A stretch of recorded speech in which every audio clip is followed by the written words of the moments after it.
वायनाड समेत केरल के कई इलाकों में कैसे तेज बारिश के बाद तबाही का मंजर देखने को मिला है। तो देखिए, जो पहला लैंडस्लाइड आया वो मुंडकई में आया। समय था रात के 2 बजे, यानी कि वो समय है जब अपने घरों में लोग गहरी नींद में सो जाते हैं। उस वक्त ये लैंडस्लाइड आया है और इसीलिए तबाही ज्यादा हुई है। लोग समझ नहीं पाए, मलबा उनके ऊपर गिरा और ज्यादा से ज्यादा लोग मलबे में दब गए।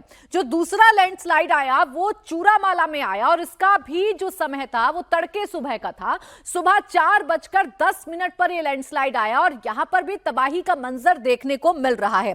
सबसे बड़ी बात यह है कि 2 लैंडस्लाइड से वायनाड पूरी तरीके से दहल गया और जो रास्ते थे वो पूरी तरीके से टूट गए। भारी बारिश ने तबाही मचाई और तबाही कैसे मचाई ये इस मैप के जरिए आइए आपको समझाने की कोशिश करते हैं। इस मैप में आप देखिए, जो पहली तबाही थी वो मेपद्दी पंचायत में लैंडस्लाइड से शुरुआत होती है।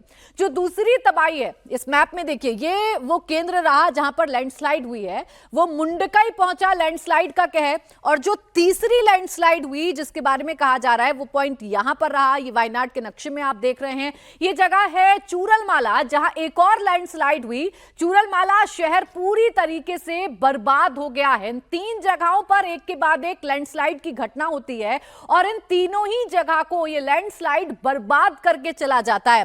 पहला पॉइंट है मेपद्दी पंचायत, यहां पर भी तबाही का मंजर देखने को मिल रहा है। जो दूसरा केंद्र है या जो दूसरा सेंटर है वो यहां पर है, यह है मुंडकई का इलाका जहां लैंडस्लाइड का कहर बरपा। और जो तीसरा इलाका है वो है चूरलमाला का इलाका जहां लैंडस्लाइड ने पूरे शहर को ही बर्बाद कर दिया है।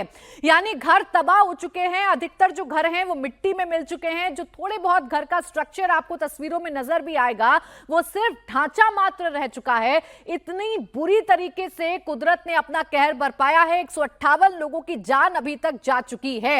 अब आपको ये बताते हैं कि रेस्क्यू में क्या क्या मुश्किलें आ रही हैं और रेस्क्यू कहां तक पहुंचा है। देखिए, मुंडकई नदी का जो पुल है वो बह गया है, इसीलिए इस पार से उस पार जाने में मुश्किलें आ रही हैं। हालांकि मेकशिफ्ट जो पुल हैं वो सेना की तरफ से बनाए जा रहे हैं।